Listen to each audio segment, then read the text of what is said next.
কেউ তোমাকে চায় না, পৃথিবী আমারে চায়। পৃথিবী কেন, তোমার মতো বদমাইশকে কেউ চায় না। লজ্জা করে না এখানে বসে গান গাইতে? কেন? গান তো আমি রোজই গাই। রোজ গাইবার সঙ্গে আদি গাওয়ার তফাৎ আছে। কারণ আমি বাড়ি ফিরে এসে তোমার সম্বন্ধে যে গুরুতর অভিযোগ আমি শুনেছি, সে যদি সত্যি হয় তাহলে তোমার আর এ বাইরে থাকা চলে না। তাপস, তা না হলো, কিন্তু অভিযোগটা কি এবং করলো কে? করেছেন তোমার মা। মা? হ্যাঁ, এবার বুঝতে পেরেছো কি করেছো? আগে না। যে অপরাধ তুমি করেছো সেই অপরাধের কথা মুখে আনতে আমি ঘৃণা বোধ করি। আমি স্বপ্নেও ভাবতে পারি না আমার ছেলে হয়ে তুমি কি করে এই কাজ করলে। কিন্তু কাজটা কি আমি তাই বুঝতে পারছি না। তা পারবে কেন? বুঝলে যে অসুবিধা হবে। অসুবিধে কি? কি অসুবিধে তা তুমি নিজেই বুঝতে পারছো। প্রত্যেক জিনিসের একটা সীমা আছে। ঝিয়ের মেয়েকে নিয়ে মাতামাতি করে যে রুচিজ্ঞানে পরিচয় দিয়েছো, তাতে ভদ্র সমাজের মুখ দেখিও না, গলায় দড়ি দিয়ে ডুবে মর। তা না মারা যাবে, কিন্তু ঝিয়ের মেয়ের সঙ্গে মাতামাতি করেছে কে? আমি? বাপের কাছে অতখানি সাধু সাজবার চেষ্টা করো না তুমি। তোমার জারি জুরি সব ধরা পড়ে গেছে। নির্লজ্জ বেহায়া কোথাকার। আপনার পদমর্যাদাটা ভুলে যাবেন না। আপনাকে আমি মা বলে ডাকি। থাক, খুব হয়েছে। কথা কাটাকাটির দরকার নেই। তুমি যে গুরুতর অভিযোগ করেছো আমি তার প্রমাণ চাই। তুমি কি বেয়াক্কেলে মানুষ? প্রমাণ না পেলে কি আমি ছেলের নামে বানিয়ে বলছি? ওই বলুক পরশুদিন মুখ্যতার মেয়ের হাত ধরে টানাটানি করেনি? তবে যে তখন তুমি বললে কাল। ওই হলো, সবসময় কি সময়ের জ্ঞান থাকে? আর কি বলেছিল? বলেছিল তুই যদি আমাকে বিয়ে করতে রাজি থাকিস তাহলে তোকে নিয়ে একদিন পালিয়ে যাবো। বলেছিলে এসব কথা? তার সঙ্গে আমার কোনো পরিচয় নেই। তাহলে ওরা মিথ্যে কথা বলেছে? হ্যাঁ, তোমার মাও মিথ্যে কথা বলেছেন। বলো, ওটা বাকি থাকে কেন? এবারে শান্তির জন্য পত্র পাঠ তোমার চলে যাওয়া উচিত।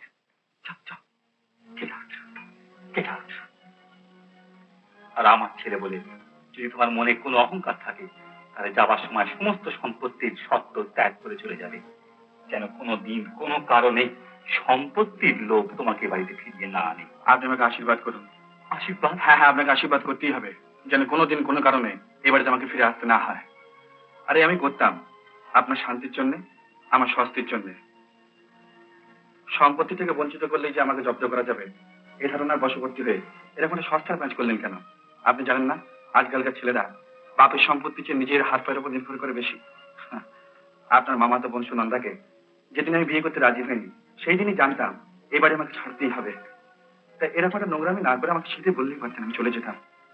যাই হোক, বাবা যখন আপনাকে স্ত্রীর মর্যাদা দিয়েছেন তখন আপনি আমার প্রণাম মা, প্রণাম।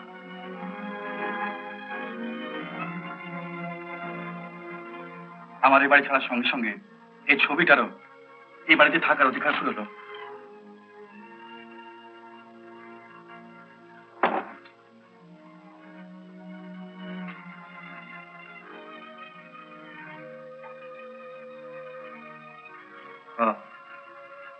বোধ করে আমার থাকার জায়গা ঠিক নেই, তাই আপাতত এটা আপনার জিম্মায় রেখে গেলাম।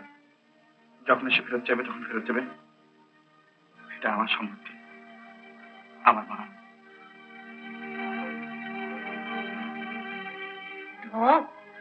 থিয়েটার করে। হ্যাঁ, তবু নিজের পাঠটা ঠিক ঠিক বলে গেল, বানানো পাঠটা বলতে ভুল করে। তার মানে তুমি কি বলতে চাও? বলতে আমি কিছুই চাই না, বলি খুশি হয়েছে তো এবার ভাইকে খবর দাও এসে ঘরটা দখল করুক, আর বাবাকেও খবর দাও যদি সম্পত্তি দেখাশোনা করার দরকার হয়। বয়ে গেছে তোমার সম্পত্তি দেখবার জন্য। আমার বাবার অমন তেলকল তাই কে থেকে তার ঠিক নেবে সম্পত্তি দেখাচ্ছে।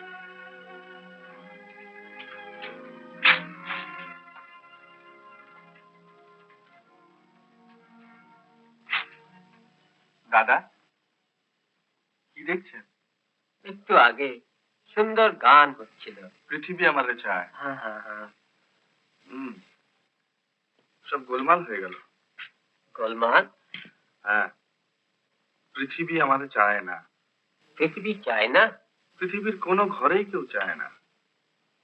এখন দেখি পথ যদি কেউ চায়, চোর টাকা খুনে। আচ্ছা চলি।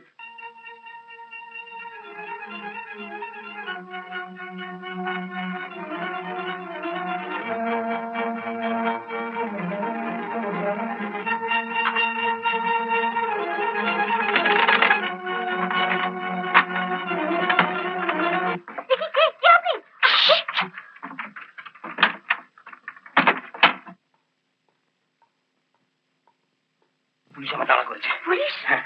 পুলিশ তাড়া করেছে কেন? সে পরে বলবো অনেক কথা। ওরা চলে না যাও দেখুন, কোনো কথা বলতে পারছি না। কিন্তু আরে কিন্তু কি, কোনো ভয় নেই, লোকটা আমি খুব ভালো। হ্যাঁ শুনুন, ওরা যদি দরজায় ধাক্কা দেয় কি বলবেন?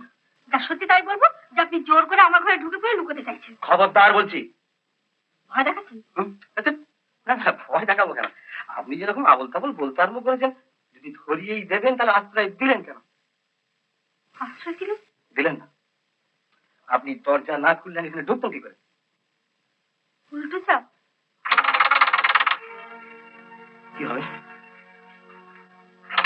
আচ্ছা, যান যান। ঘরে কে আছেন? দরজা খুলুন। ঘরে কে আছেন? দরজা খুলুন। দরজা খুলুন। দরজা খুলুন। ঘরে কে আছেন?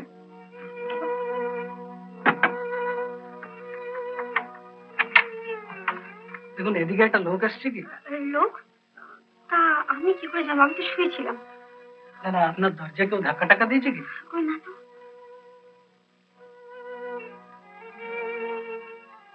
ভেতরে কে যেন শুয়ে রয়েছেন বলে মনে হচ্ছে না? হ্যাঁ, মানে উনি আমার আপনার স্বামী? ও আই এম সরি, কিছু মনে করবেন না। লোকটা এদিকে এলো কিনা? আচ্ছা ঠিক আছে, আপনি দরজাটা বন্ধ করে দিন।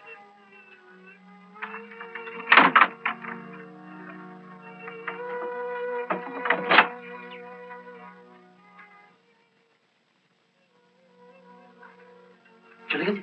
হ্যাঁ। বাঁচা গেছে। গরমে সেদ্ধ হয়ে যাচ্ছে। বিশেষ ধন্যবাদ আপনাকে, আপনি যে উপকার করলেন। কি নাম আপনার? লীলা। আমার নাম লালু। এখানে কে কে থাকেন? কি আবার থাকবে? না আমি বলছিলাম স্বামী টামি বাবা সব আমার কেউ নেই। কি করা হয়? মেয়েদের সেলাই, গান শেখাই। ব্যাস, এই ঘরের ভাড়া দান কর। 18 টাকা।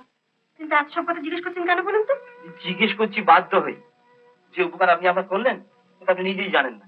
খামাখা সেই উপকারটা আমি নিই কেন? ফেরত কি করে দেবো তাই চিন্তা করছি। কি করে ফেরত দেবেন? আরে তাই তো ভাবছি। আচ্ছা ধরুন, আপনাকে যদি 18 টাকায় একটা বেশ ভালো ফ্ল্যাট দিই, আপনি নেবেন? 18 টাকায় ভালো ফ্ল্যাট? শুনিনি তো। শুনিনি তো? কত বয়স হলো যে শোনার গল্প করছেন? শুনিনি তো।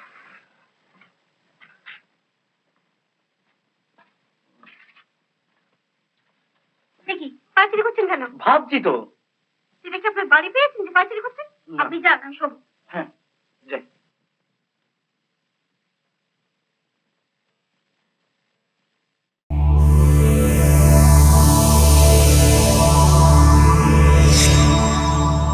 উত্তম কুমারের সেরা সিনেমা দেখতে হলে ডাউনলোড করুন ক্লিক অ্যাপ।